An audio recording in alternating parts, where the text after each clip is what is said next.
Nous sommes déjà en décembre et c'est le dernier couloir pour boucler avec l'année 2023. J'espère qu'elle a été pleine de sourires pour vous. En tout cas, quoi qu'il arrive, nous vous souhaitons une excellente année 2024 par anticipation. La politesse étant la première et la plus engageante de toutes les vertus sociales.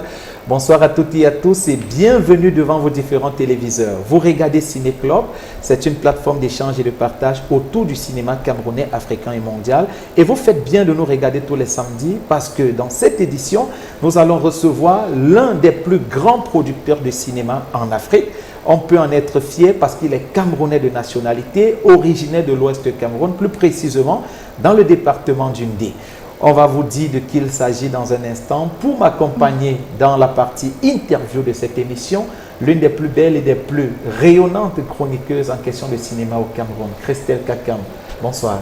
Bonsoir au sujet que je vais me vanter. La façon que toi tu me mets en haut là, vraiment, je ne sais pas. Bonsoir à vous qui nous regardez à la maison. J'espère que vous avez bien pris le train en marche. Bien évidemment, cette émission, cette édition particulièrement, retenez bien cette date parce qu'elle va rester dans les annales. Ah oui, elle va rester dans les annales parce que justement, nous recevons Monsieur Ebenezer Kepombia. On le disait encore, l'un des plus grands producteurs de cinéma au Cameroun. D'ailleurs, sa toute dernière série, La Bataille des Chéris, a quand même suscité pas mal de commentaires sur les réseaux sociaux après la diffusion sur les antennes de A+.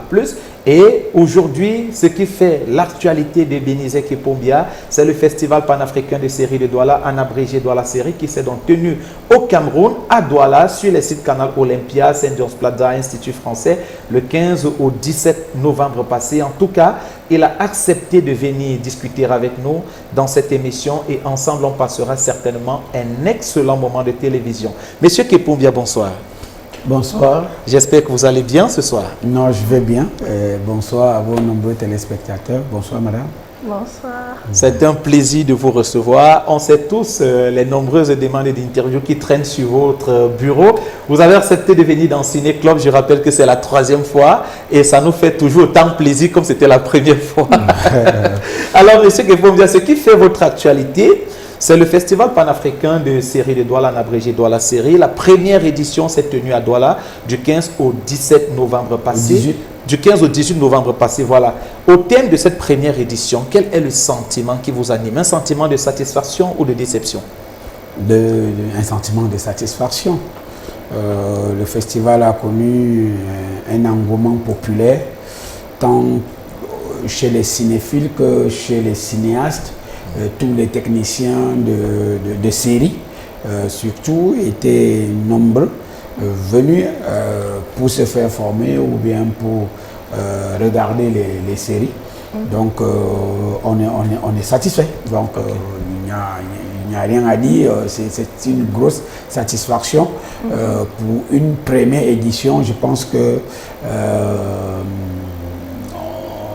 il y a des raisons de dire qu'on est satisfait. Il y a eu quelques couacs que nous allons bonifier dans les prochaines éditions. Mais je pense que tout a bien commencé. Le train a bien quitté la gare et c'est un TGV. Ok, mais Ebenezer Kepombia, est-ce qu'au thème de la première édition de ce festival, vous avez l'impression d'avoir été à la hauteur de toutes les attentes? À la hauteur de toutes les attentes, je ne sais pas si c'est moi qui vais répondre à ces questions, encore que je ne sais pas, je ne suis pas au courant de toutes les attentes, mais je pense avoir, avec mon équipe, donné le maximum pour pouvoir organiser cette première édition. Et on a fait ce qu'on avait prévu. D'accord. Et quelles sont les principales difficultés que vous avez rencontrées lors de cette première édition? Bah écoutez, pour une première édition, c'est difficile d'avoir des partenaires qui vous accompagnent. Pour une première édition aussi, on apprend. C'est dans l'organisation, dans le management des équipes, puisque l'organisation d'un événement est toujours différente de la production à laquelle je suis déjà très habitué. Je m'habitue un peu à l'événementiel. Organiser un événement, c'est une autre chose. Ça m'a permis, ça m'a enrichi. Je crois que ça m'a donné je veux dire comment, une des plus-values en plus dans ma carrière d'artiste. Et cela a permis aussi aux nombreux téléspectateurs de vivre un événement en direct sur Canal 2 International, de vivre un tapis rouge avec les montées des marches, et de permettre aux jeunes femmes et aux jeunes hommes de sortir avec leur robe et leur smoking et tout. Voilà. Ça, c'était magnifique. Et parlant justement des partenaires, comment vous avez fait lors de cette première édition pour avoir autant de partenaires? Parce qu'ils se comptaient quand même par dizaines sur votre site. On peut peut-être les citer. Il y avait quand même Canal 2 International qui vous a donné l'antenne pour le direct, Afriland First Bank. Ben écoutez, Canal 2, je fais rien à Canal 2. Donc je suis collé à Canal 2. Canal 2, c'est plus ou moins moi. Je suis plus ou moins. Canal 2, c'est la télévision. Je dis, c'est la télévision qui m'a fait... Tout a commencé ici. Oui, qui m'a fait découvrir. C'était de bon ton que lorsque je franchis un autre palier de ma carrière, que je le fasse avec Canal 2, à qui je ne cesserai de dire merci, parce que sans Canal 2, je ne serai pas ici, vous ne serez pas là en train de m'interviewer. Je crois que je devais être dans une salle de classe aujourd'hui en train de dispenser mes cours. On doit corriger le contenu de la deuxième séquence. Donc, comment ça s'est fait justement? Donc les partenaires, je pense aussi que la notoriété de Mitumba a participé à ce que quelques partenaires qui étaient là soient présents. Cela a joué pour beaucoup.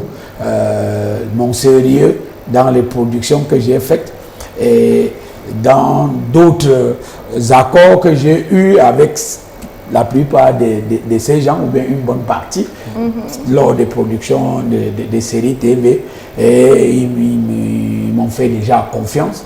Et bon, c'était un peu facile, même comme eux aussi, vous savez, les partenaires, ils ne vous aident pas. Hein. Les partenaires, c'est du business. C'est du business. Ils cherchent de la visibilité. Si votre événement ne doit pas leur apporter quelque chose, ils ne seront pas là. Donc les partenaires qui étaient là, ce n'était pas pour les beaux yeux de Mitumba. C'est vrai qu'ils m'ont écouté, ils ont plus écouté le projet. C'est le projet qui leur a parlé et ils sont venus parce qu'ils ont trouvé que ils devaient trouver aussi leur compte en étant présents à cette édition, à cette première édition du festival. Donc le projet était bien concocté pour pouvoir les attirer. Okay. Voilà. On a vu plusieurs de ces partenaires promettre des prix à la cérémonie d'ouverture et de clôture. Est-ce que vous êtes assuré que les vainqueurs des différentes catégories aient obtenu les différents prix qui ont été justement destinés à eux par des partenaires? Ce n'était pas des promesses.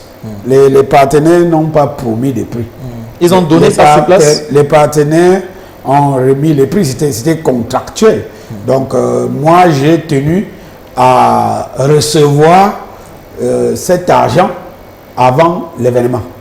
Ah, d'accord. Voilà, donc moi je suis un peu rigoureux dans ma façon de faire. Il ne faut pas promettre des choses aux gens et ne pas les réaliser. Parce que même si les partenaires, les prix étaient collés aux partenaires, l'événement est organisé par un festival. Et c'est le festival qui doit protéger son sérieux en mettant un peu des barrières à ce qu'il n'y ait pas de dérapage. Donc, c'est fort des expériences qu'on a vécues dans des cérémonies et que nous, en vendant le projet aux partenaires, on leur a dit, ceux qui veulent remettre le prix doivent nous donner l'argent parce que l'argent, nous, on va le remettre le soir même de la cérémonie. Donc, voilà, chacun est rentré avec son argent, enfin. Ah, ok, d'accord. Voilà. Et aujourd'hui, quelle est votre plus grande fierté après la première édition de Douala Série? Ma plus grande fierté, c'est le succès populaire. Toutes les projections étaient salles pleines. Voilà, les cinéphiles sont sortis de partout pour venir regarder les films. Ils sont venus aux cérémonies. Et surtout, c'est mes compères et mes pères, cinéastes ou producteurs de séries d'autres pays qui ont adhéré sans détour et sans contour à cet événement. Ouais. Et vous avez vu qu'on avait de nombreux pays, il y avait 10 pays représentés à cette première édition. Pour une première édition, 10 pays représentés, c'est une grande satisfaction. Les stars qu'on a invités à cet événement, ils sont venus, ils étaient fiers, elles étaient fiers, ces stars, et c'est tout ça qui fait ma fierté. Et justement, parlant des pays représentés, Bénézek et Pombia, on se pose la question de savoir, ces personnes-là qui venaient de l'étranger sont venues aux frais du festival ou ils sont venus à leurs propres frais? Non, ils sont venus aux frais du festival. C'est le festival qui a payé les billets d'avion, c'est le festival qui paye l'hôtel, c'est le festival qui les nourrit, et voilà, et tout. Donc, Et justement, parlant des stars présentes à cet événement, le public n'a pas remarqué Muriel Blanche dans les parages, l'une de vos plus grandes actrices depuis quelque temps. Oui, justement, on se pose la question de savoir pourquoi Muriel n'a pas pris part au festival. Muriel n'était pas au Cameroun. Voilà, elle est hors du Cameroun depuis plus d'un mois, voilà, pour d'autres activités et pour un projet qui lui tient à cœur. Et donc, c'est pas qu'elle vous a lâché? Non, pourquoi elle va me lâcher? non, on ne peut pas se lâcher. Moi, on se tient. Ok, voilà qui est bien dit. Voilà, Alors, Bénézek et Pombia, on va sortir du bilan pour vous poser une question un tout petit peu plus objective. C'est une question... Ah donc les autres, c'était... Non, j'ai dit c'était les questions bilan. On faisait le bilan. Là, maintenant, je vous pose une question un peu plus objective. Est-ce que, Bénézek et Pombia, au fait, en quoi est-ce que vous pensez qu'un festival de plus dans ce pays peut contribuer à l'évolution de l'industrie cinématographique, parce qu'on en a quand même plusieurs festivals. C'est vrai que Douala Série se démarque de par quelques ponctuations, mais est-ce que vous pensez vraiment que ce festival-là, qui est un festival de plus, va contribuer à l'évolution de l'industrie cinématographique dans ce pays? Non, le Douala Série est unique. C'est un festival de séries. Est-ce que vous avez l'autre au Cameroun? Non, on a plusieurs festivals. Voilà. Mais pas de festival. Non, c'est un festival thématique. Oui. C'est dédié uniquement aux séries TV. Donc, en Afrique, il n'y en a presque pas en Afrique francophone. Voilà, c'est peut-être le deuxième festival comme ça qui est dédié uniquement aux séries TV. Et on est en train de marquer le coup et de travailler pour être le premier festival africain de séries. Sur les 5 prochaines années, on doit être le premier. Ça, c'est notre ambition. Et après ça, on va s'inscrire sur le registre mondial. Être une série un festival de séries de référence dans le monde. Et d'ailleurs, dès la première édition, on a commencé à marquer le point. Parce que Unifrance, qui régit plusieurs festivals en France, nous a envoyé des séries. Puisque un festival se veut aussi d'être en partenariat avec d'autres festivals. Donc dès la naissance, on était déjà en partenariat avec d'autres festivals. C'est pour dire que tout commence bien. Et on souhaite que tout continue bien aussi. Et on va travailler à ce que tout continue bien, parce qu'on n'a pas commencé pour laisser. On a des grosses ambitions pour ce festival, parce qu'on a de grosses ambitions pour les séries africaines. On veut mettre les séries africaines à un niveau mondial où l'Américain va rester chez lui et regarder les séries africaines. Nous, on veut vendre la culture africaine. Et nous trouvons que la meilleure façon de vendre la culture africaine, c'est à travers les séries. La meilleure façon de vendre même l'Afrique, pas seulement la culture africaine, c'est à travers les séries. Parce que les séries TV, comme je l'ai dit dans mon discours d'antan, est le menu qu'on trouve dans presque tous les foyers au monde. 90% des ménages au monde regardent les séries TV. Donc du coup, c'est un podium à travers lequel nous devons nous vendre nous devons préserver notre identité et exister dans... Et quelles sont les actions par lesquelles vous devez donner aux séries africaines l'image des séries hollywoodiennes? Vous allez le faire à travers quoi? À travers des formations, à travers du financement que vous allez mettre à la disposition des producteurs. Vous allez faire comment pour que la série africaine soit au même pied d'égalité que la série américaine, par exemple? Écoutez, nous, on ne veut pas dire au même pied d'égalité, parce que nous ne sommes pas la culture américaine. La culture africaine, la culture africaine n'a rien à voir avec la culture américaine. Donc, on ne doit pas nous comparer. Maintenant, en termes de qualité, nous tous, les gens se font former. Les gens se font former dans les mêmes écoles que les Américains le font. Sauf que on va y aller graduellement. On n'a pas le budget des Américains. Vous comprenez? On n'a pas le budget de production des séries américaines. Donc, nous allons exister sur l'échiquier mondial avec nos moyens, mais avec la force de notre culture. C'est la force de notre culture qui va nous imposer sur le marché mondial. Parce que l'Afrique, la culture africaine n'est pas encore toute vierge en matière de production de séries TV, en production de cinéma. On n'a pas encore présenté la culture africaine vraiment. On n'a même pas commencé à exploiter le 1/10 de la culture africaine. Donc c'est le moment, à travers ce festival comme ça, d'encourager, de former et de faciliter le financement des séries aux producteurs. C'est pour ça qu'on va faire venir des organismes de financement au festival afin qu'ils puissent trouver des moyens aux producteurs de faire des séries de qualité.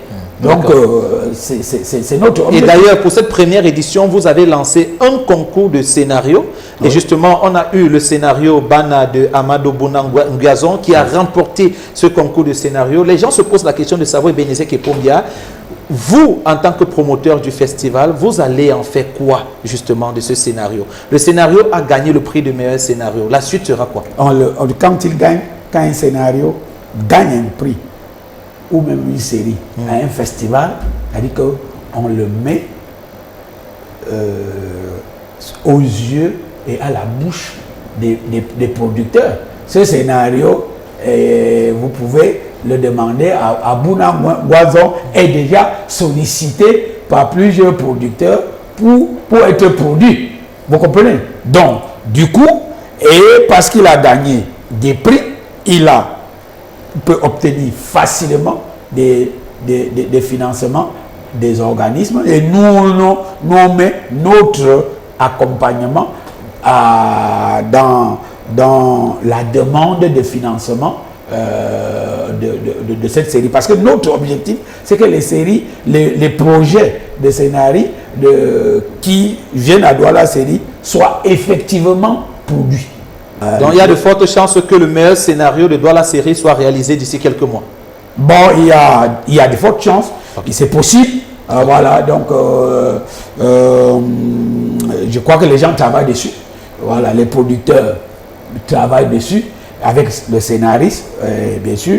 Si toutes les conditions sont réunies, il y a de fortes chances même qu'on l'ait à la prochaine édition. Ça, c'est notre souhait. Ah, super. Alors, pour sortir véritablement de la première partie de cette émission, justement la partie consacrée à Douala Série, si vous devez dire merci à quelques personnes au thème de cette première édition de Douala Série, vous penserez tout de suite à qui?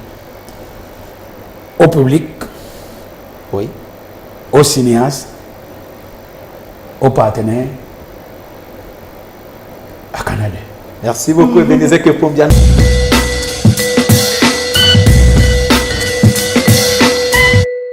De retour sur le plateau de Ciné Club, nous sommes toujours avec Ebenezer Kepombia. Maintenant, nous allons convoquer sa casquette de producteur parce qu'il excelle dans ce domaine. C'est l'un des meilleurs en Afrique, ça il faut le dire. Toutes ces séries suscitent pas mal de commentaires et pas mal d'appréciations. Et beaucoup de jeunes à la maison voudraient apprendre aux côtés de ce monsieur. Mais comme ils n'ont pas la chance de le rencontrer, nous allons essayer de faire un masterclass sur la télé. Monsieur Ebenezer Kepombia, la première question, un masterclass sur la télé en 15 minutes. Et la première question de ce masterclass, monsieur Kepombia, est celle de savoir comment trouver une belle idée pour une série télé? Comment choisir un bon sujet à développer dans une série télé? Vous faites comment pour choisir vos sujets à réaliser? Bah écoutez, il faut choisir des sujets qui intéressent le grand public. Il faut voir ce que le public aime. Il faut aussi voir ce que les chaînes de télévision aiment. Vous comprenez? Oui. Donc, c'est des critères qui sont subjectifs et qui varient d'une personne à une autre. Tu as des sensibilités, tu crées. Bon, il faut aussi être capable de développer l'idée et d'y mettre des émotions pour que ce soit attractif. Il faut que cela intéresse les diffuseurs et que cela soit dans la ligne éditoriale De la chaîne. de plusieurs chaînes de télévision. Vous comprenez? Donc, dans ce choix-là, des thèmes à développer, il y en a que on sait que si on va là, il y a des télévisions qui ne vont pas acheter. Voilà, et on évite des sujets pareils ou des sujets qui ne font pas l'unanimité ou qui vont faire des polémiques et tout. Donc, ça, c'est ma vision à moi. Bon, il y a d'autres qui peuvent choisir d'aller dans la minorité. C'est-à-dire, il y a des sujets qui intéressent une minorité. Hein. Moi, j'aime beaucoup plus de séries à cible plurielle, c'est-à-dire des séries familiales. Voilà, à 80%, je travaille sur des séries familiales qui intéressent la famille où les enfants et les parents peuvent regarder. Bon, on va sortir de là, parce qu'on ne doit pas aussi faire les mêmes choses tout le temps. On va bouleverser avec le temps, c'est-à-dire faire, parce que jusqu'à présent, on fait à 80% des séries familiales. À un moment donné, on va aller dans des séries thématiques. Oui. C'est-à-dire, on peut choisir de faire une série sur le sport, on peut choisir de faire une série sur la science, on peut décider de faire une série sur l'environnement. Mais ça, ce n'est pas encore le cas pour vous. J'ai dit, non, c'est pas encore le cas. Vous restez encore dans le cas des séries familiales. Mais on tend vers là. Okay. On tend vers là. Encore qu'on peut transformer tout ça en série familiale. Okay. Même en abordant un thème sur l'environnement, même en abordant un thème sur la science. Ça, c'est vrai. Vous comprenez? On transforme ça en série familiale. Mais si on veut rester trop scientifique, voilà, puisqu'il y a qui disent oh, Mituba ne fait que des séries d'amour ou quoi que ce soit et tout, et des séries de tradition. Oui, je fais plus ça pour l'instant. Voilà. Alors, et je ne peux pas aussi tout faire. Parce qu'il faut que chacun choisisse son couloir et là où il excelle le plus, là où il se sent le plus à l'aise. Je me sens le plus à l'aise dans les séries familiales. Il faut le dire. Il faut le dire. Bon, lorsqu'on a déjà choisi le sujet, établi un scénario, comment rechercher un bon financement pour la production d'une série télé? Ben écoutez, c'est une marchandise. Il faut trouver dans ce projet ce qui peut intéresser les partenaires. Un partenaire ne vient pas dans un projet pour vous soutenir. Il n'y a pas de soutien. Il vient pour exister. Donc, il vient pour rechercher la visibilité. Comment est-ce qu'il sera visible dans votre projet? C'est ça que tu vas lui vendre. Et il faut donc bien comprendre son projet. Oui. Il faut bien maîtriser son projet pour pouvoir sortir les éléments qui doivent intéresser les différents partenaires. Dans cette série, on dit, j'irai voir telle société pour lui dire que viens être présent dans cette série parce que voici l'angle dans lequel je propose de te mettre et tu seras visible à travers la série. Donc il faut savoir vendre son projet pour les financements. Même les organismes internationaux qui viennent financer, ils veulent savoir où ira la série. Hein? Parce que à la fin, on met son nom. ils cherchent à savoir où est-ce que la série doit être diffusée. C'est pour cela que toutes les séries qui recherchent les financements internationaux, on vous demande les accords de diffusion. Quelle chaîne va diffuser? Du coup, si vous avez des accords de diffusion avec les petites chaînes, les grands organismes internationaux ne vont pas venir. D'accord. Voilà. Monsieur Kepombia, lorsque vous envoyez les producteurs aller chercher du financement avec le scénario, justement auprès des partenaires, est-ce qu'il n'y a pas un problème au niveau de la diffusion, justement, parlant des insertions publicitaires? On va prendre un exemple pour que beaucoup de personnes comprennent. Si moi j'ai mon scénario et avec ce scénario, je m'en vais chercher du financement auprès des partenaires, je choisis une marque de téléphone que je dois valoriser dans la série. Et je dis au propriétaire de la marque, ok, écoutez, j'ai besoin de 10 millions et tous les acteurs auront ce téléphone dans ma série. Est-ce que ça ne me pose pas un problème au niveau de la diffusion? Est-ce que les chaînes de télévision ne vont pas refuser de diffuser parce que je fais la publicité d'une marque de téléphone dans la série? C'est un placement produit. Un placement produit, c'est une forme de publicité. Si vous ne le faites pas de façon flagrante, c'est-à-dire vous passez le temps à citer le nom de la marque, non. Si c'est le placement ou que quelqu'un tient le téléphone, on voit, ça ne pose aucun problème. D'ailleurs, les grands pays, les grandes séries ont toujours du placement produit. Et je vais vous dire que généralement dans les séries américaines, le budget des placements, le budget du film est au minimum à 50% issu des placements produits.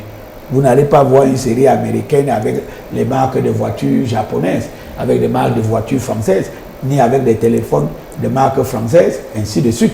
Donc, c'est par là, on sait déjà que c'est par là, eux, les Américains, qu'ils vendent, valorisent leurs produits, qu'ils font leur publicité. C'est l'occasion d'inviter aussi les marques locales à comprendre que les séries TV, c'est un podium où on doit valoriser du local. Donc il est inadmissible qu'on soit en train de faire une série au Cameroun et que les huiles de table qu'on utilise soit des huiles importées alors que on fabrique les huiles au Cameroun. Que le savon qu'on utilise soit des savons importés alors qu'on en fabrique au Cameroun. Donc il faut que ces sociétés comprennent que les séries, au-delà de la culture qu'on promeut, au-delà de l'art concret, on élève tous les secteurs. C'est-à-dire que ce soit dans l'agroalimentaire, dans l'industrie et tout, on le made in Cameroun. Si c'est une série camerounaise, il faut qu'on ressente dans cette série camerounaise tout ce qui est camerounais. C'est-à-dire que ce soit dans l'agroalimentaire, que ce soit dans le vestimentaire, il faut faire avec les stylistes camerounais, il faut faire avec les éleveurs camerounais, il faut faire avec des agriculteurs camerounais, ainsi de suite. Il faut faire avec les industriels camerounais. Donc, malheureusement, chez nous, les gens n'ont pas encore compris. Les industries, les sociétés locales qui font des produits made in Cameroun n'ont pas encore bien compris la notion de placement produit. Voilà. Ça veut dire que c'est une série camerounaise, ça doit porter tout ce qui est camerounais. Ok. Alors, si les insertions publicitaires ne posent pas de problème à la diffusion, est-ce qu'on a d'autres aspects qui peuvent déranger au niveau de la vente de la série, qui peuvent poser problème? C'est-à-dire comme peut-être les tenues vestimentaires abordées dans la série ou certaines scènes que le réalisateur décide de réaliser. Est-ce que ça peut bloquer la vente de cette série auprès de certaines chaînes de télé? Oui, bien sûr. Écoutez, lorsque il y a des télévisions qui diffusent dans le monde entier, donc elles sont un peu exigeantes sur la façon de s'habiller. Si vous êtes un peu trop extravagant, il y a des télés qui ne vont pas diffuser vos œuvres parce que ça ne passe pas dans certaines cultures. Voilà. Il y a des choses aussi qu'on ne filme pas. Les médicaments et tout, on ne fait pas la publicité des médicaments dans les séries. Les télévisions vraiment qui se respectent ne vont pas ils vont, comment on dit le terme? Censurer. Pas peut-être censurer, on va flouter. On va flouter. On va flouter ces gens d'images. On va vous demander de flouter. Voilà, c'est vous qui floutez. C'est vous qui floutez. Ou bien, s'ils floutent, ils vont vous facturer. Ouais. Si c'est eux qui le font, ils vont facturer. Et vous savez que quand on floute un élément dans un film, ça perd sa qualité. Donc vous-même, vous devez prendre des dispositions pour ne pas exagérer dans le placement produit. Donc la qualité des tenues, des scènes aussi. Quand c'est trop villageois, c'est un problème. Quand c'est trop osé aussi, c'est un problème. Il faut choisir le juste milieu. Parce que lorsque vous voulez trop rester dans les années 80, oui. ça ne passe plus. Oui. Vous comprenez? Bon. Et si vous voulez aussi trop faire comme les influenceuses. Et si vous voulez aussi trop occidentaliser dans les manières de faire, bon, ça pose problème aux Africains parce que nous produisons des séries africaines. Oui. C'est destiné d'abord aux Africains. Donc, ça doit d'abord être consommé par les Africains. Et c'est même un grand problème dans l'exploitation des œuvres cinématographiques, surtout les séries TV en Afrique en général et au Cameroun en particulier. C'est que les télévisions camerounaises ne consomment pas nos séries. Ça, c'est vrai. Ils sont toujours en train d'importer. Ailleurs, les séries sont d'abord diffusées sur les chaînes locales avant d'aller à l'international. Mais chez nous, comme nos télés ne consomment pas, n'achètent pas nos produits, les plus valeureux les proposent dans aux chaînes panafricaines, à d'autres chaînes étrangères. Et c'est par moment le succès vient de l'extérieur pour retrouver le Cameroun. Alors vous allez partir du Cameroun pour l'extérieur. Parfois même ils ont la volonté d'acheter, mais ils ne mettent pas les mains à la poche. Bon, écoutez, c'est parce que comme ils te voient à côté, on dit que non, si on donne 200 millions, on a trop aidé. On va écouter. Qu'il vaut 500 millions. Non, c'est pas ça. Ouais. Parce que je suis par moment surpris que les chaînes étrangères me passent des commandes de production. Mais les chaînes locales, aucune chaîne locale ne m'a jamais passé une commande pour dire que produit une série pour moi, il préfinance ou bien la chaîne elle préachète. Mais vous savez que les chaînes locales n'ont pas de moyens.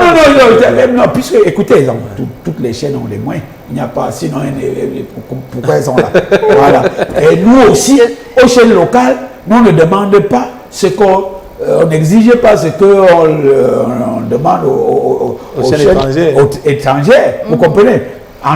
C'est du business. On discute selon ton poids. Voilà. On va revenir là-dessus, comme tu dis.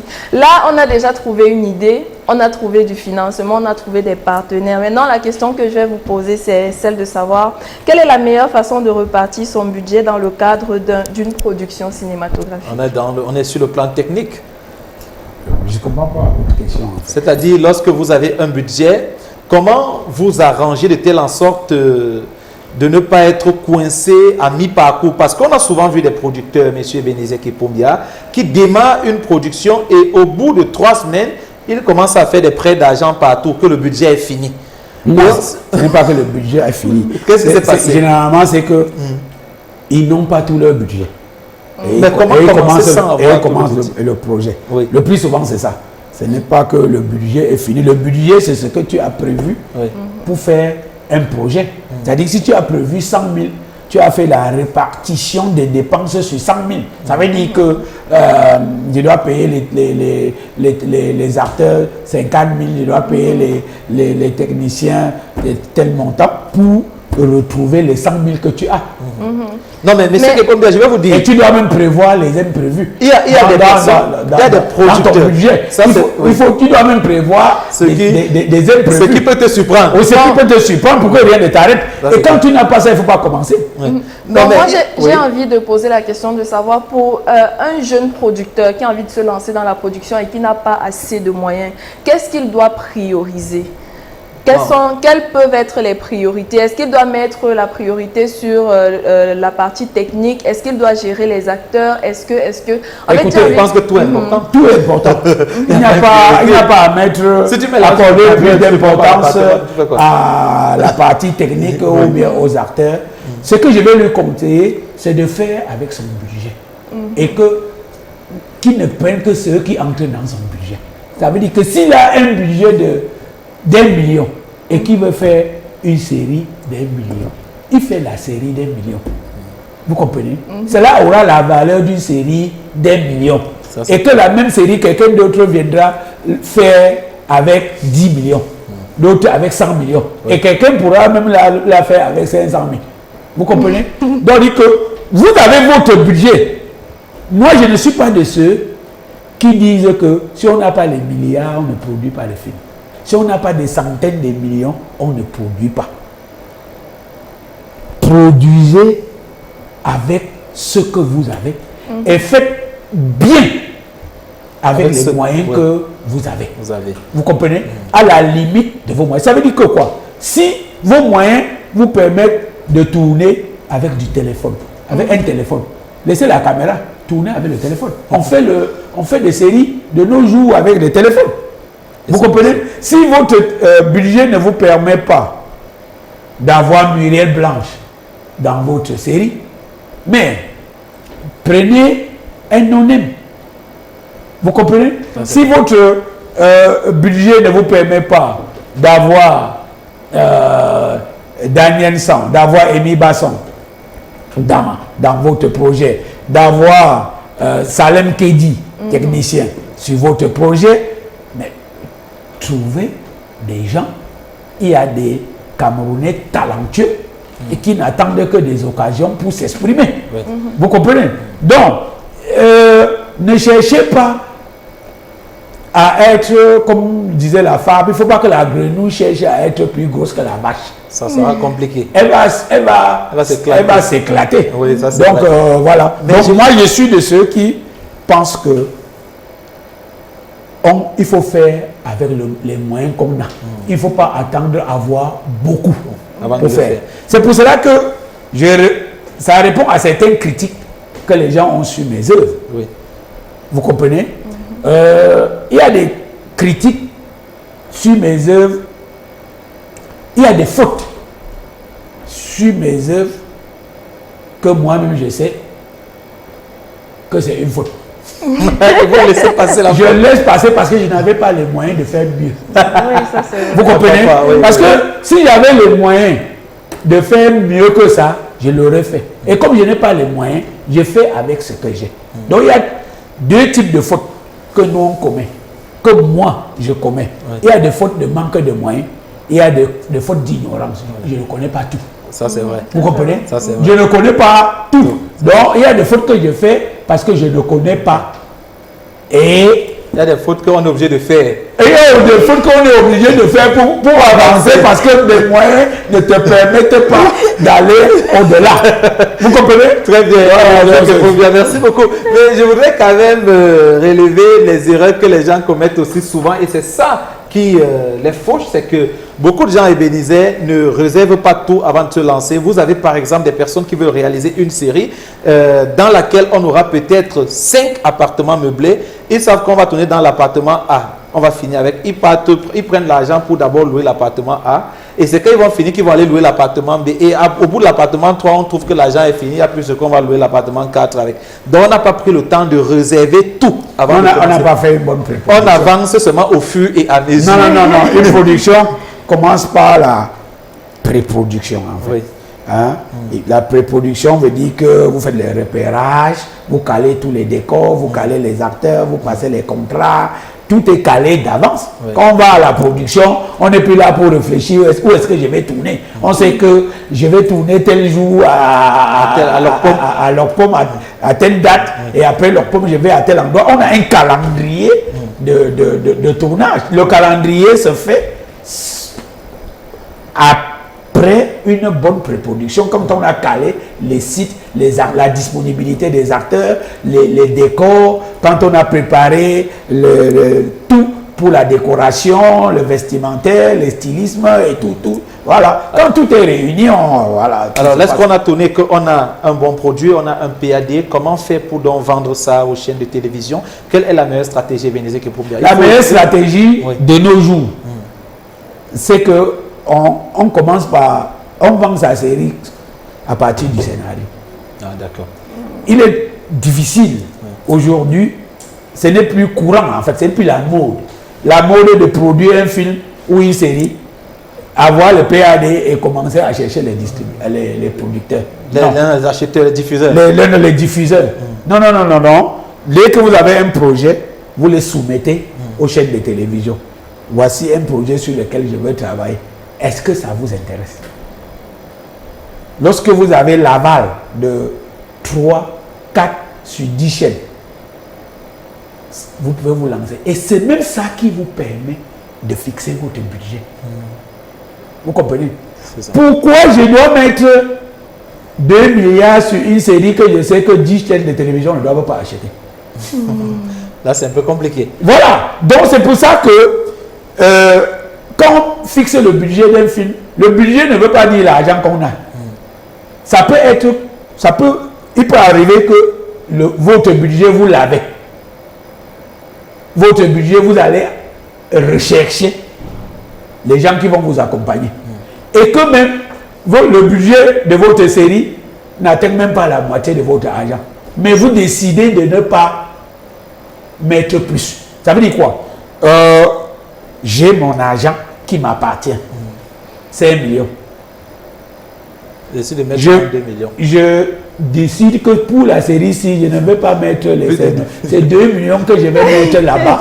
Parce que je ne suis capable de le vendre qu'à 2 500 000. Oui, c'est ça.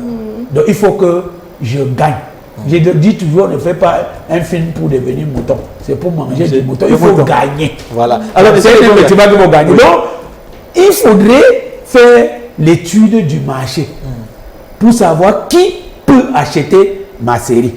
Ça vous permet d'harmoniser votre budget en sachant que vous pourrez le vendre à temps, à tel montant et à telle personne. Pour rester dans les montants d'argent, dites-nous pour sortir dans cette rubrique business du cinéma, combien peut coûter une série de 52 épisodes sur une chaîne de télévision panafricaine comme A+? Coûter comment ça? L'épisode d'une série peut coûter en moins de combien? Ça varie selon la qualité, selon le pays. Vous comprenez? Selon le pays? Selon le pays. Le pays à quoi il voit dans l'argent, monsieur? Ah, écoutez. Il faut que les gens comprennent le business des télévisions et les types de télévisions qui achètent, et même des plateformes comme les Amazon, Netflix, les canals qui sont des chaînes de télé. Et sur quoi recherche telle rentabilité? Comment ces chaînes-là aussi ont leur retour d'investissement? Vous comprenez? Je prends un exemple, Netflix. Est-ce que vous savez qu'au jour d'aujourd'hui, Netflix ne peut pas acheter une série ou un film camerounais? Ils en ont acheté des films. Laissez-moi en venir. Oui. Tous les films camerounais vendus à Netflix n'ont pas marché, ont été vendus par le Nigeria, via le Nigeria. Ah, ok. C'est-à-dire, c'est une société de distribution nigérienne qui les vend. Ou alors, c'est un Américain, personne de nationalité camerounaise ne peut vendre directement aujourd'hui un film à Netflix. Vous savez pourquoi? Non. Parce que Netflix n'a même pas 200 abonnés au Cameroun. Ça se comprend. Donc le public camerounais ne les intéresse pas. Le public camerounais, ils savent que à 80% en Afrique, les gens regardent les séries sur le streaming par nationalité. Vous allez voir qu'une série camerounaise est regardée à 80% sur le streaming par les Camerounais. Une série sénégalaise est regardée à 80% par les Sénégalais. Et quand ils Nous, ont on a plus d'un million, on a non pas peut-être pas 1 million, près de 500 000 personnes qui ont Netflix chez eux. Ouais. Mais c'est crypté. C'est que quelqu'un a payé l'abonnement en Europe, il a partagé le code. Et c'est ça. Et quand Netflix tape sur sa plateforme, où sont mes abonnés au Cameroun, ils trouvent 50, 15 ans. Ils ne peuvent pas. Vous comprenez? Très bien. Donc, et il y a des chaînes de télévision dont les revenus, ce sont les décodeurs. C'est-à-dire que leur revenu, c'est les décodeurs. On va au Cameroun, il y a combien d'abonnés? Canal. Je ne cite personne. Vous comprenez? Il y a combien d'abonnés? Il y a combien d'abonnés au Gabon? Vous comprenez? Donc, et s'il faut même citer Canal, vous voyez que on a moins d'abonnés Canal au Cameroun qu'en Côte d'Ivoire. Oui. Ça, c'est vrai. Tu comprends? Ça suppose que quand la télé veut acheter une œuvre, et c'est que si c'est... Ça veut dire que la priorité, c'est la Côte d'Ivoire? Non, pas la priorité, ils auront plus d'argent venant des abonnés, Oui. parce qu'ils sont nombreux en Côte d'Ivoire qu'au Cameroun. Vous comprenez? Cela entre aussi Dans les critères. dans les critères du prix. Oui. Tu comprends? Donc, une série gabonaise, combien sont-ils déjà? Combien d'abonnés ils ont? Si c'est Netflix qui vient acheter, si c'est Canal qui vient acheter, si c'est StarTime qui vient acheter, combien d'abonnés ils ont là-bas? Il n'y a que les producteurs qui ont déjà dépassé les frontières de leur pays, qui ne souffrent plus de ce genre de choses. Vous comprenez? Il y a des producteurs qui sont plurinationaux, je veux dire, comment on peut dire, qui sont déjà panafricains. C'est-à-dire qu'une série d'un producteur X, on la regarde de la même façon en Côte d'Ivoire qu'au Cameroun, qu'au Mali et tout. Ils ne souffrent plus de ça. Voilà. C'est pour ça. C'est mon cas. Je ne souffre plus de ça. Ça veut dire que vous vendez l'épisode au moins à 5 000 euros. Au moins, hein? 5 000 euros ou 5 000 dollars. Quoi? L'épisode, Ebenezer, l'épisode de la série. Vendre à 5 000 euros? Oui. Un épisode? Un épisode, oui. Non, C'est beaucoup? c'est beaucoup. 2 000 alors, disons? C'est beaucoup. 1 500? C'est beaucoup. 1 000 euros?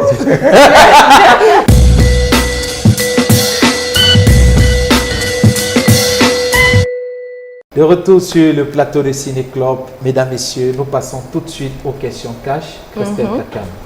Voilà. Question? Cash. Question cash. Donc les réponses doivent être aussi cash. Là, on ne passe pas par 4 chemins. On ne vous cajole plus. Ce n'est plus. Ah non, depuis vous me cajolez. Oui, non, depuis on vous prend comme un grand frère. Maintenant, Vous voulez me manquer de respect? non. Maintenant, vous prend comme un monsieur. Vous pouvez se défendre. La première question que je vais poser à M. Ebenezer Kepombia, c'est pourquoi Ebenezer Kepombia est le seul producteur camerounais qui réussit toujours à diffuser ses œuvres sur A+. Pourtant, les autres essayent, mais on ne les accepte pas. C'est une fausse information. Je ne suis pas le seul producteur qui diffuse. Qui réussit toujours. Qui diffuse ses œuvres sur A+. A+ a diffusé les œuvres de Manon Lap. A+ a diffusé les œuvres de Zakula. A+ a diffusé les œuvres de Big Mop, la série de Big Mop. Il y a beaucoup de gens qui ne savent même pas que Big Mop a déjà fait une série. Non, c'est au nom de Ndolo, tout ça. Oui. Qui a été diffusé sur A+. Oui. Il y a Parfait Zambo qui a diffusé ses œuvres sur Monsieur Kepombia, on va peut-être reformuler la question. Pourquoi depuis une certaine période, les autres producteurs camerounais ne sont plus acceptés sur A+, et du coup, vous êtes le seul qui réussit encore à être diffusé sur cette chaîne panafricaine?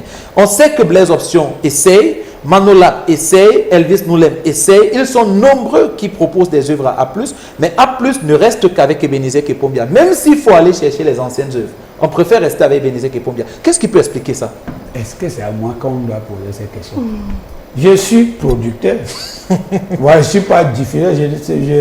A+, ce n'est pas... je ne suis pas actionnaire à A+. Ils font leur business. C'est eux qui décident de la série qu'ils veulent diffuser ou qu'ils veulent acheter. Donc, c'est à A+ qu'il faut poser cette question. Il y a des cinéastes qui disent que vous, Ebenezer Kepombia, vous êtes un peu comme un représentant de A+ au Cameroun. Et non, je vous coupe. Je ne représente aucune chaîne de télévision. Je ne représente personne. Je ne représente ni de producteurs ni de chaînes de télévision. Nulle part. Donc, A+ ne vous appelle pas pour demander votre accord dans le choix d'une série. En tant que moi qui je suis actionnaire là-bas, je travaille là-bas. Non, je produis mes œuvres, je leur propose, ou j'écris, je propose. Et toutes ces personnes, tous les producteurs qui viennent vers moi, je leur donne les contacts. Déjà que toutes ces personnes, on s'est retrouvés, les Manolap, tout cela au marché, peut-être pas les options, je l'encourage déjà à aller au marché de films. Voilà, parce que il faut qu'il soit à la dimension du talent dans le business, qu'il soit à la dimension du talent qu'il a. Voilà, donc il faut qu'il développe plus le côté business et qu'il aille dans les marchés du film, c'est-à-dire en Afrique et hors d'Afrique pour rencontrer des producteurs.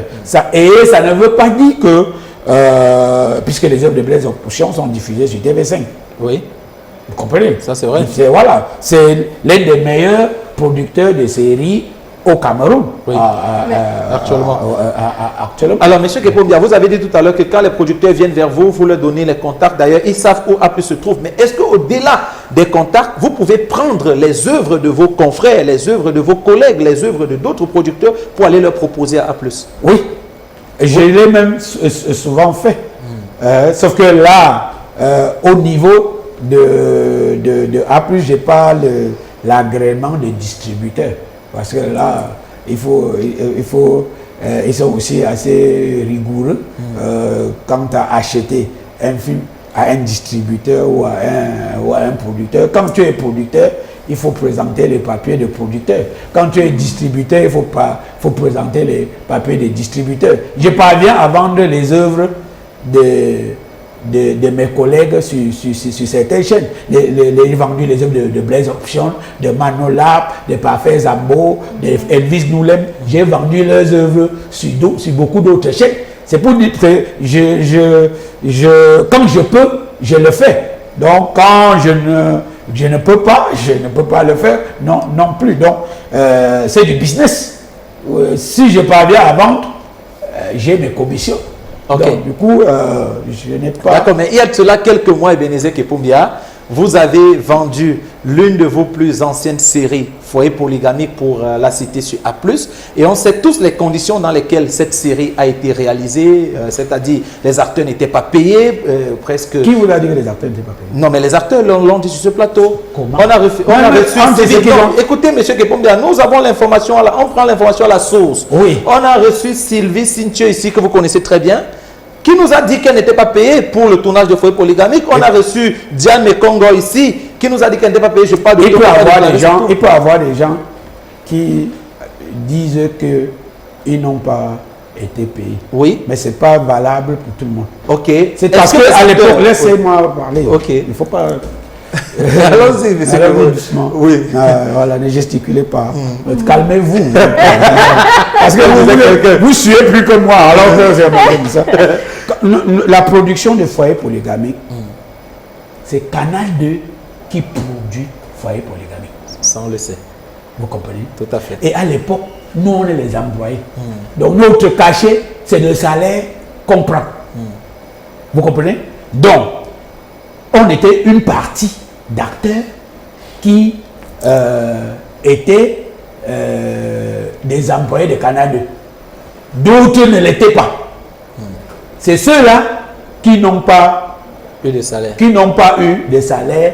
À l'époque. Oui. Mais quand on a vendu foyer polygamique, on a donné de l'argent à beaucoup d'entre eux qui, surtout ceux qui ne percevaient pas de l'argent à l'époque, et encore que même ceux-là qui percevaient, on leur a donné. Encore. N'oubliez jamais que le foyer polygamique est la première partie était produite par Canal 2. Oui. C'est la deuxième partie que j'ai produite. Oui. Donc c'est une œuvre qui est coproduite par Canal 2 et Chambéry Entertainment. Ok. Donc, bon, maintenant que l'œuvre a été achetée par A+, avait été, mais ça fait quelques mois, Ebenezer Kepombia, que l'œuvre a été diffusée. Je ne comprends pas. Vous nous avez entre la diffusion et l'achat, il y a eu le fossé. Voilà, le fossé. Ok, d'accord. Maintenant, j'ai déjà répondu à cette question. L'œuvre a été achetée et on a donné sur ce qui me revient. Parce que c'est une coproduction. Une partie de cet argent, c'est bien évidemment. C'est de la coprod. C'est de la coprod. Donc quand je reçois ma part, voilà. Vous avez appelé vos anciens collaborateurs. Et vous avez fait une solution. Voilà. Et vous avez fait la fête après? Non, pas obligé de faire la fête. Moi, je vais justement revenir sur Canal 2. Pourquoi on ne retrouve plus vos œuvres en première diffusion sur Canal 2 International? Les gens se posent la question, hein, M. Kepombia. À l'époque, Canal 2 vous a donné la tribune d'expression, la notoriété et tout le reste. Pas à l'époque. C'est Canal 2 qui m'a donné. Voilà, Manola me disait encore l'autre jour, mais c'est Canal 2 qui fait de Mintumba ce qu'il est aujourd'hui. Oui. Mais pourquoi est-ce que Mintumba, devenu grand, ne donne plus ses œuvres pour la première diffusion sur Canal 2? Il faut seulement que les autres achètent, ils diffusent et que Canal 2 vienne diffuser après.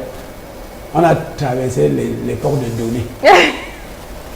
Donc vous avez grandi, vous avez lâché. Non, quand on accouche, on n'a pas lâché surtout avec Canal 2. Ok. Quand on accouche un enfant, c'est pour qu'il grandisse. Vous comprenez? Donc, et quand l'enfant grandit,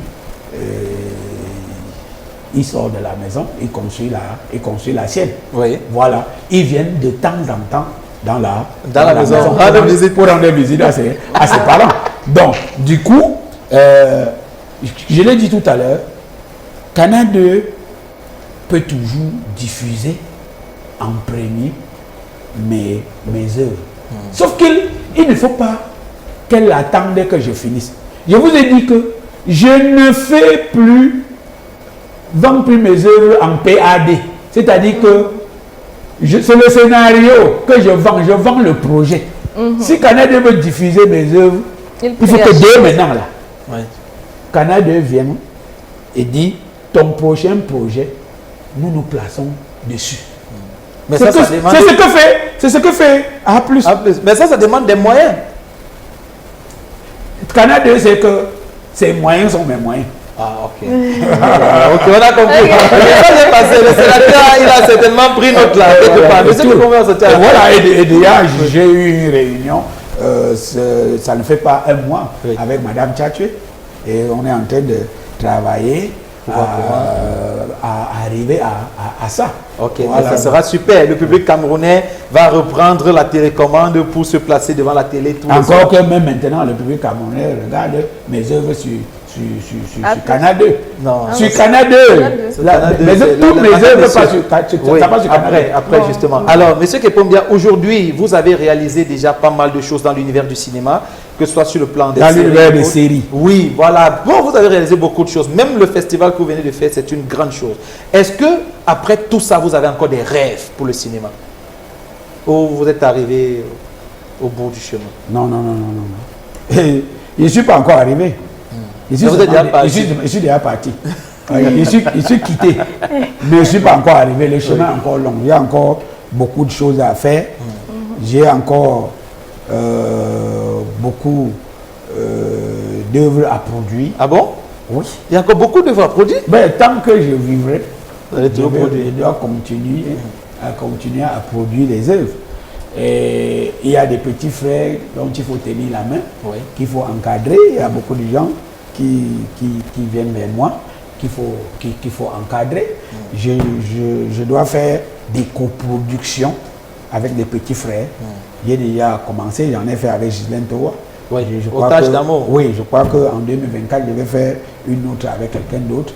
Ça permet de leur montrer comment on gère une production, comment on fait un business plan et tout, pour que demain ils volent de leurs propres ailes. Aussi. Donc, je suis encore là et c'est même l'une des raisons pour lesquelles on a lancé le festival Douala Série. C'est pour promouvoir les séries TV, c'est pour former les gens à faire de bonnes productions, c'est pour donner le goût, l'envie aux gens de toucher, je veux dire d'apprendre et surtout pour permettre aux cinéphiles de toucher de doigt les stars qui regardent le plus souvent à la télé. On les fait venir de par le monde ou bien de par l'Afrique pendant quelques jours au Cameroun. Et ils vont faire des photos et ainsi de suite avec des gens. C'est tout ça, le festival Douala Série. C'est du bling bling, c'est du glamour, c'est de la formation, c'est les prix. Il faut gagner le prix. Voilà. On estime qu'il faut encourager, il faut donner les prix aux gens pour créer de l'émulation. Et la motivation aussi. Oui, et pousser les gens à travailler plus dur. C'est vrai que Douala Série est en train de mettre le feu au de beaucoup de festivals. Parce que quand on regarde le bilan, on regarde parfois le bilan de certains festivals qui sont à 10 ans aujourd'hui, c'est pas comparable. Merci pour cette comparaison. Alors, M. Kepombia, ceux qui pensaient que le lancement du festival, c'était une façon pour vous de sortir de la production et de prendre votre retraite, ils se sont trompés, on a compris. Vous allez revenir en production et en compagnie. Est-ce que je suis d'abord parti? Je suis là. Voilà, je reste producteur. Vous restez producteur. À quel moment on aura la suite de la bataille des chéris sur A+? Bientôt. Ok, très bientôt. Je vous dis, moi je suis producteur. J'ai vendu l'œuvre à A+. A+, en dispose comme elle veut. Vous comprenez? Donc il ne faut pas que les gens continuent à m'accuser que pourquoi j'ai arrêté la diffusion sur A+. Ce n'est pas moi. Vous comprenez? Donc, quand je vends une œuvre à une chaîne de télévision, c'est la chaîne de télévision qui, avec son directeur de programme, qui fait sa programmation. Donc, la chaîne de télé a décidé qu'elle va diffuser la bataille des chéris en 2 parties.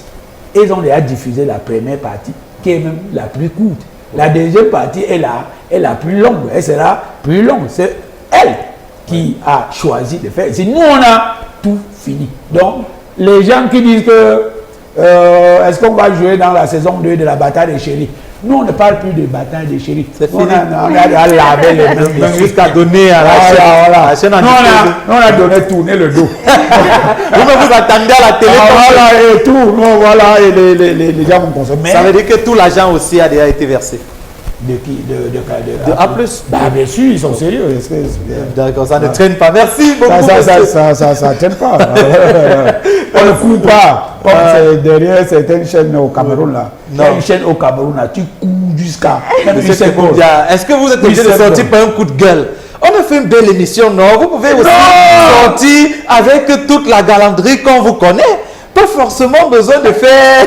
De tirer à balles réelles, monsieur Kepombia. Non, c'est bien tirer à balles réelles sur qui?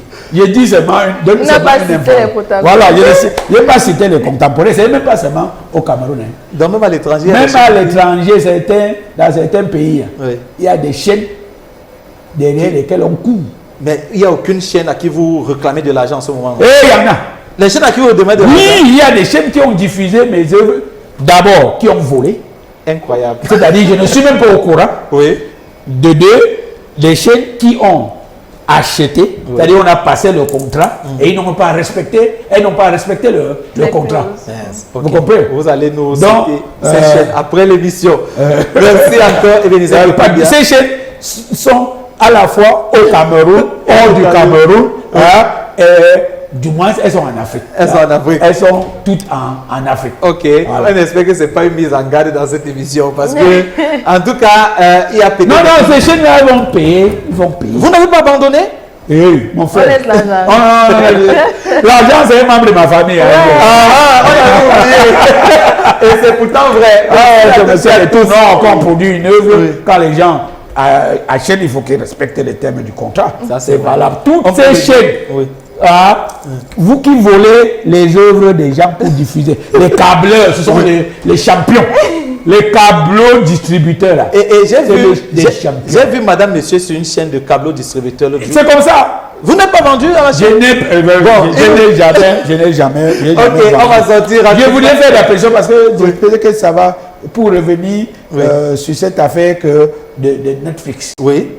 Je dis que Netflix n'achète pas encore directement les œuvres des Camerounais au Cameroun. Au Cameroun. Brenda Elon, qui a vendu Emma 95% de ses films sur Netflix, les vend à partir du Nigeria. Elle a sa société de distribution qui est une société de droit nigérien. Donc elle vend comme on achète comme si on achetait au Nigérian. Donc c'est aussi de bon, il faut peut-être pas trahir certaines choses. Voilà, c'est pour ça que parfois il faut même que l'œuvre soit en anglais pour mieux passer. Merci beaucoup. Merci Christelle Kaka, on va sortir rapidement. Merci à tous les techniciens qui nous ont accompagnés. Mais une fois encore, merci à toutes et à tous d'avoir regardé l'émission. On se retrouve samedi prochain avec un nouvel invité. D'ici là, prenez soin de vous et prenez soin des autres. Attention, je suis Rosti Notsemo. Bon week-end.